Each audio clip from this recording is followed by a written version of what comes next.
Suatu hari, tanpa sengaja, aku masuk ke dalam perkebunan karet warga di Desa Gulu, Kecamatan Darul Hasanah, Kabupaten Aceh Tenggara.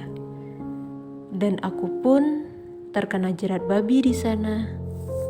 Kawan, kami para belang tak ada border teritori, dan seharusnya itu bisa kamu mengerti.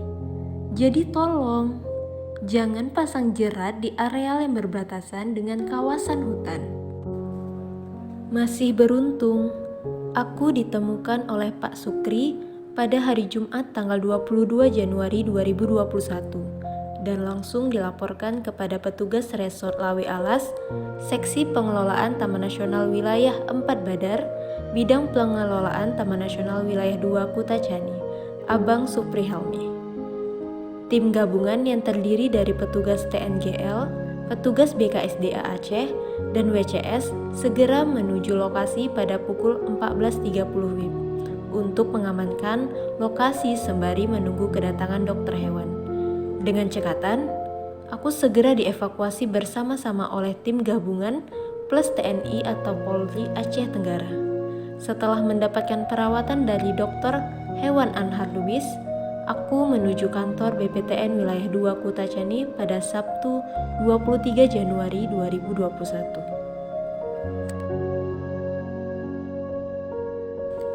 Kawan, aku masih anak-anak, baru sekitar 1,5 tahun, karena baru saja aku ganti gigi.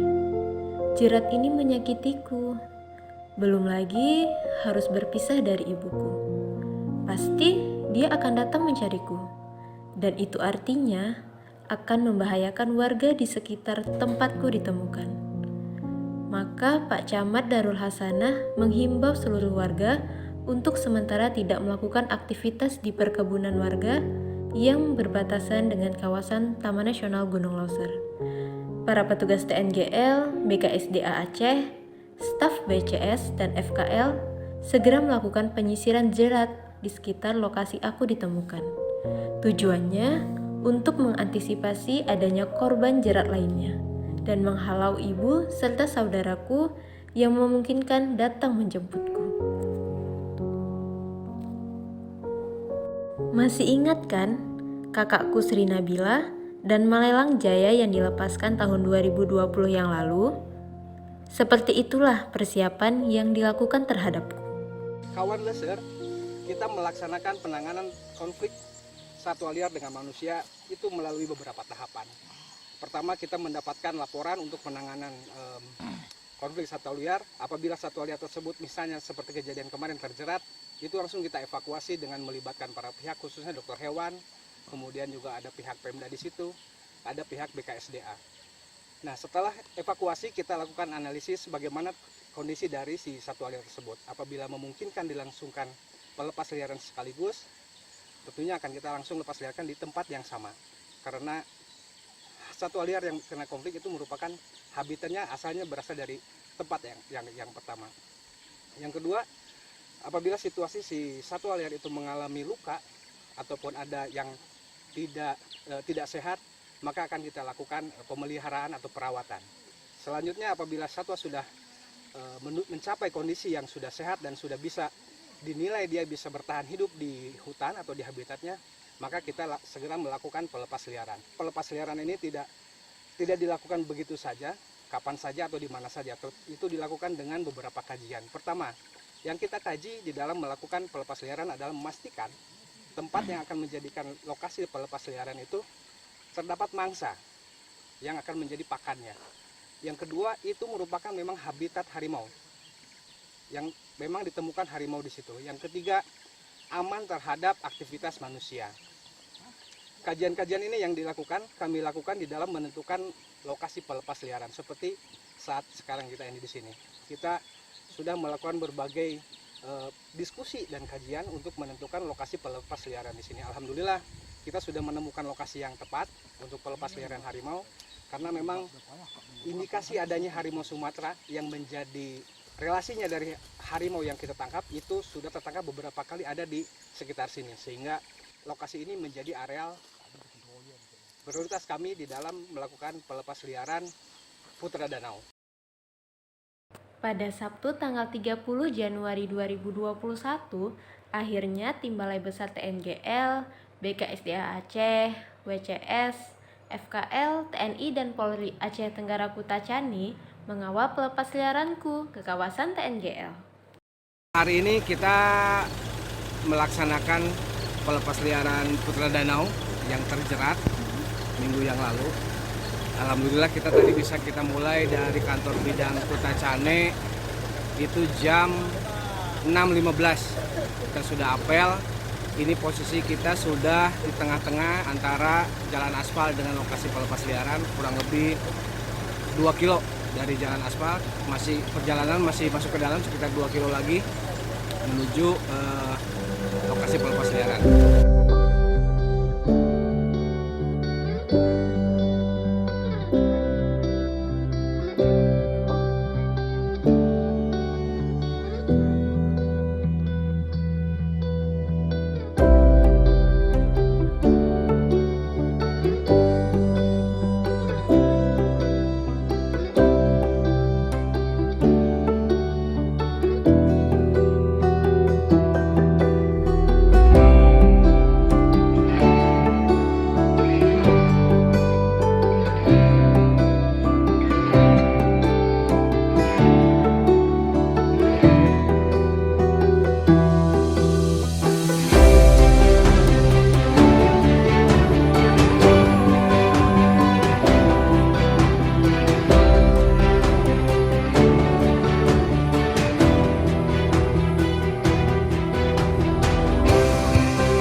Yeay, akhirnya aku kembali pulang ke pelukan ibuku dan bertemu dengan teman-temanku.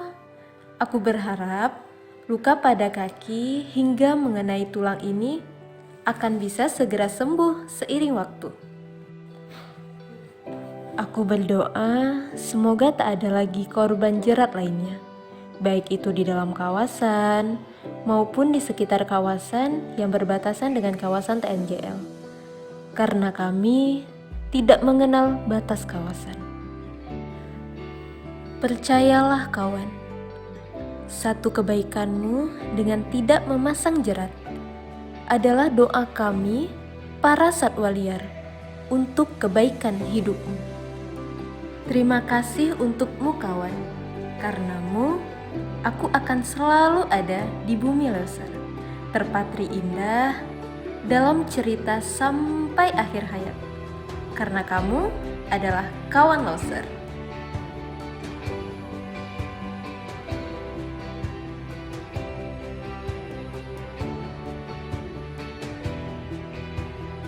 Salam kawan Loser, saya akan menceritakan kronologis kejadian harimau terjerat.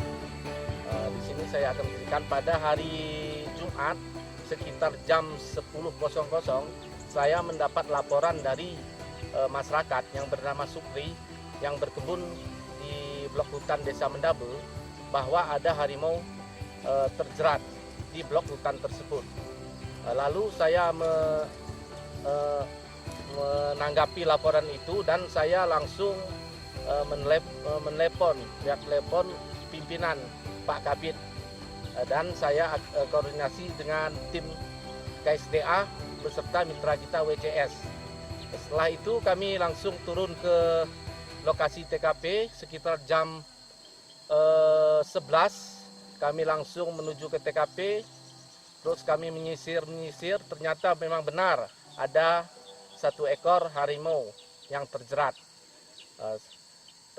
Setelah itu tim kami berusaha mengambil gambar. Kami dapat mengambil gambar berhasil, dan setelah itu kami pulang. Si yang dijerat ini mengaung, tiba-tiba datanglah dia seekor induk dan anaknya berhadapan langsung dengan kami. Berhadapan langsung, terus harimau itu menatap kami kira-kira 2 menit 3 menitan. Dia memandang kami seolah-olah dia itu mau menerkam kami. Ternyata setelah itu dia beralih langsung meninggalkan kami, dan dia memantau kami dari kejauhan. Setelah itu kami langsung berkoordinasi dengan KSDA Banda Aceh dan tim dokter, dan kami melakukan penjagaan malam di lokasi 3 titik jalur masuk ke lokasi harimau terjerat, sembari menunggu tim dokter yang datang dari Medan dan menunggu tim KSDA. Setelah tim KSDA datang, kami langsung mengevakuasi bersama-sama bersama tim TNGL, KSDA, WCS, FKL, dan para musika, camat, anggota dan ramil, dan polsek dan polres. Kami mengevakuasi harimau terjerat itu, lalu mengobatin di lapangan. Setelah itu kami membawanya ke kantor bidang wilayah 2 Kutajane untuk perawatan yang lebih intensif. Assalamualaikum warahmatullahi wabarakatuh. Kami tim sapu jerat TNGL dan FKL, WCS, KSDA dan masyarakat mulai menyapu jerat mulai tanggal 26 bulan 1 tahun 2021. Hari pertama kami mendapat jerat 4 titik. 4 titik berbagai macam jerat, ada jerat dari tali nilon dan ada jerat dari kawat. Dan hari kedua kami mendapat jerat 20 titik.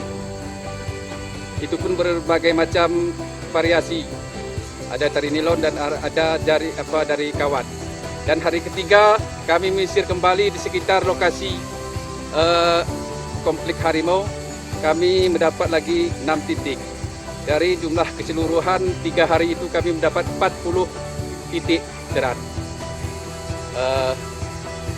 Kemudian kami menyusuri lagi kembali ke tempatnya lain. Hasilnya kita ada dari informasi masyarakat, jerat yang ada di sekitar situ berkisar 70-an. Tapi kami sudah disisir semua, hanya 40 titik yang kami dapat. Demikian kami sampaikan. Assalamualaikum warahmatullahi wabarakatuh. Kami dengan mitra ataupun dengan UPT Taman Nasional Gunung Leuser ingin mengurangi korban di sini. Korban baik dia satwa liarnya maupun manusianya.